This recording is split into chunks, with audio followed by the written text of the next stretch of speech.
Welcome to Discovery Tour by Assassin's Creed, Ancient Egypt.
Welcome to Alexandria, planning of the city. Alexander's plan to build his great city began with a verse from Homer's Odyssey. There is, in front of Egypt, in the sea with many swells, an island called Pharos. Guided by these clues, Alexander the Great founded his future city at the western end of the Nile Delta.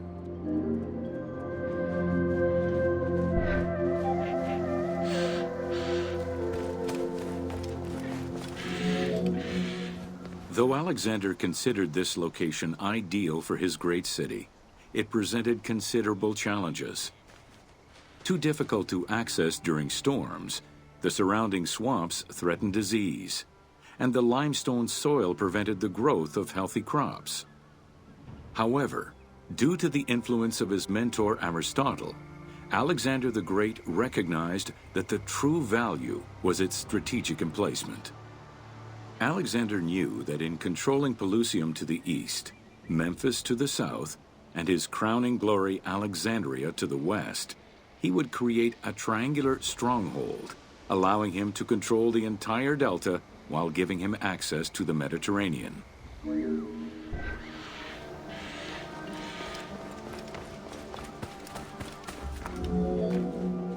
The Great Walls of Alexandria had a humble beginning.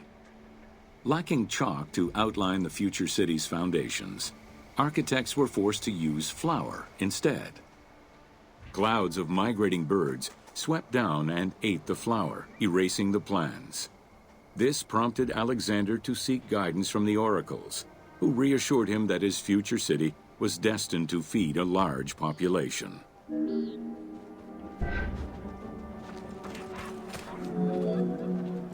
Excavations led by Mahmud Bey el-Falaki in the 19th century revealed that the wall enclosure measured approximately 5.2 kilometers in length and 2.2 kilometers in width.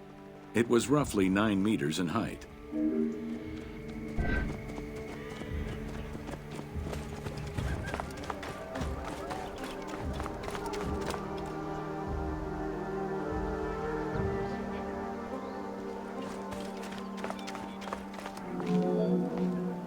These formidable ancient walls would resist a number of attacks, including fending off the king of Syria in 169 BCE.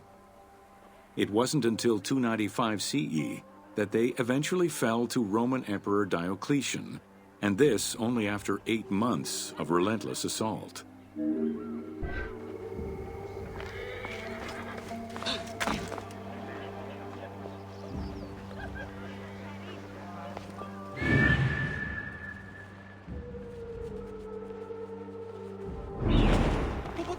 Σε Ελλάδη, τύπο πρώην και εχθές.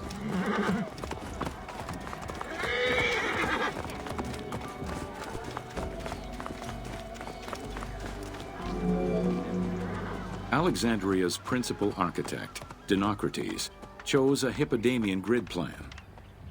The grid maximized functionality with wide, straight roads and canals running beneath them. Alexander recognized the military value of the city's design. The wide, parallel streets gave him optimal surveillance of the city while allowing the unobstructed flow of troops.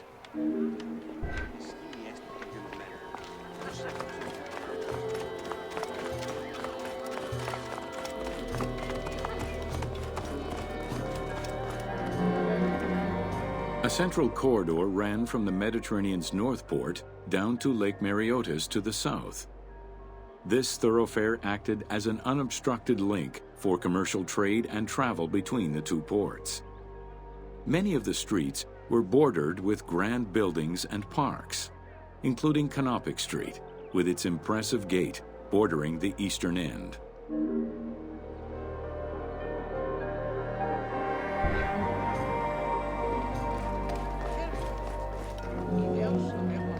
Alexandria was most likely built upon an already existing Egyptian village. Upon its completion, the Egyptians reviled the city, refusing to call it by its founder's name. Instead, they called it Raked, the building, as a mark of disdain, which was later Hellenized into Rakotis. Despite this, the name Alexandria would remain.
Welcome to Cleopatra, Queen of Egypt. Cleopatra VII Theophilopator ascended the throne in 51 BCE at the age of 18. Though her early attempts to maintain power were often challenged, she eventually prevailed and became the sole ruler of Egypt. According to Plutarch, she was the only Ptolemaic pharaoh to speak the Egyptian language. Her intelligence, coupled with a good education and a great political mind, allowed her to make the alliances necessary to maintain the independence of Egypt while Rome was becoming a Mediterranean empire.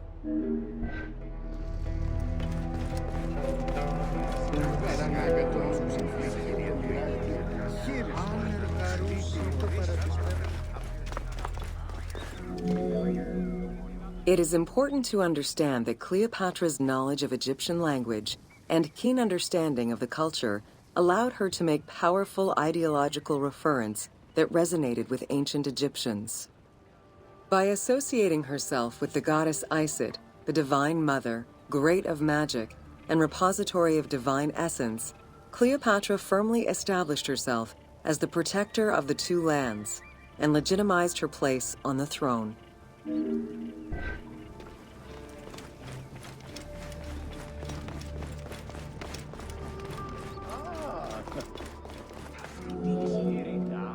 Upon his death in 51 BCE, Ptolemy XII Aulus bequeathed his kingdom to his daughter and eldest son, Cleopatra VII and Ptolemy XIII. As was custom, the siblings were married. The new pharaoh was 10 years old, his sister wife 17. The early years of their reign were not easy. Between 50 and 48 BCE, droughts and floods aggravated Egypt's problems. General Achilles and the royal advisor Pothinos kept intervening in the young ruler's political decisions and eventually colluded to turn Ptolemy XIII against Cleopatra. By 48 BCE, Cleopatra was in exile.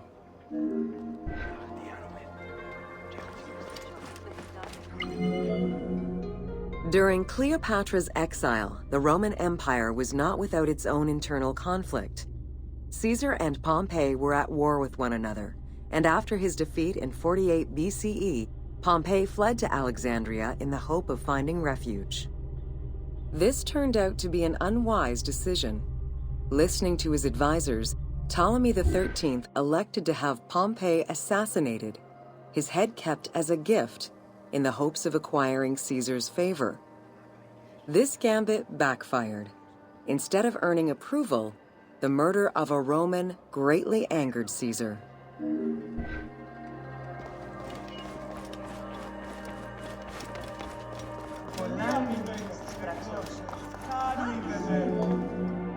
Cleopatra, aware of Caesar's anger against Ptolemy for the murder of Pompey, decided to take advantage of the situation.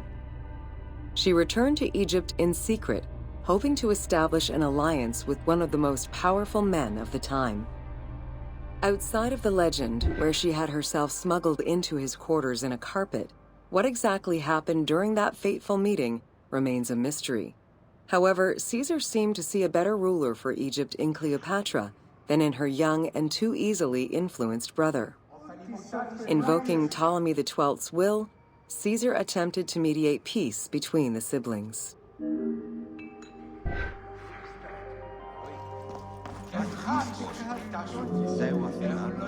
Ptolemy XIII was enraged by the turn of events, and his advisors were none too happy to see Cleopatra return.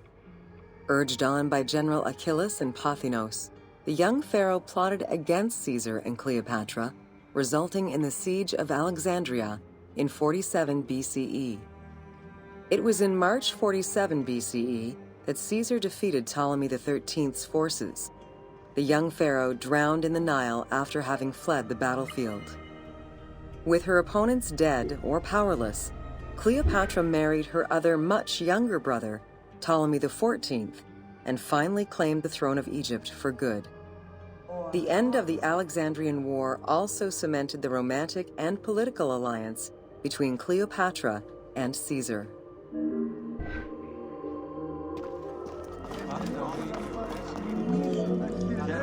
In June of 47 BCE, Cleopatra gave birth to a son, whom she called Caesarion. Caesar did not accept the boy as his heir, choosing instead his nephew Octavian. Nonetheless, on his return to Rome, Caesar invited the queen and her brother husband to stay in the city. Her presence still drew much disapproval from the Senate. Always a strategist, Caesar left 4 legions in Egypt, and a man he trusted to direct Egyptian affairs, giving him control of the wheat supplies essential to Rome. Cleopatra and her entourage remained in Rome until March 44 BCE, when Caesar was murdered.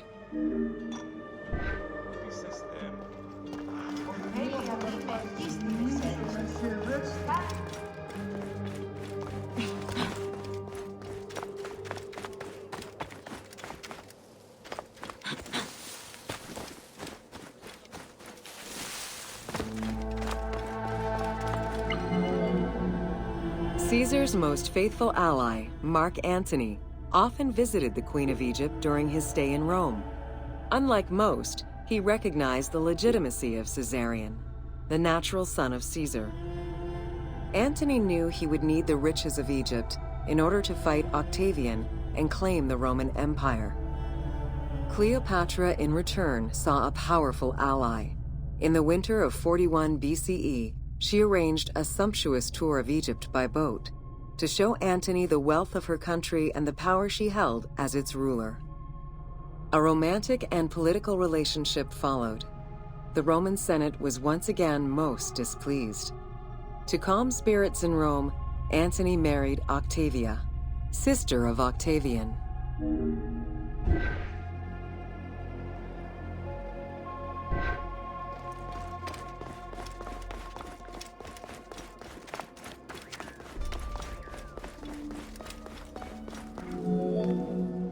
Despite his marriage to Octavia, Antony remained Cleopatra's lover, and she gave birth to their children. Cleopatra increased her kingdom's territory and started a political propaganda alongside her lover in Egypt and beyond. She hoped to create a Ptolemaic federal empire with Alexandria at its center. Antony eventually repudiated his Roman wife for the Egyptian queen, much to the dismay of the Roman elite. However, while Mark Antony focused on Egypt, Octavian carefully gained military and political ascendancy over him in Rome.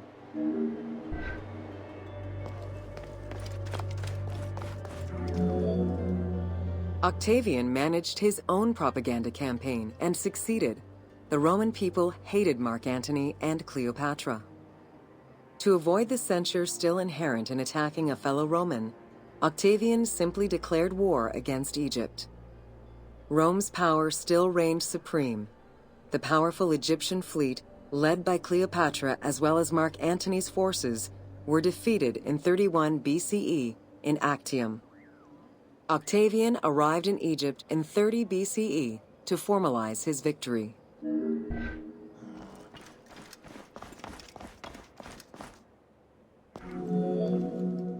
The following events remain difficult to confirm due to the many versions and legends around them.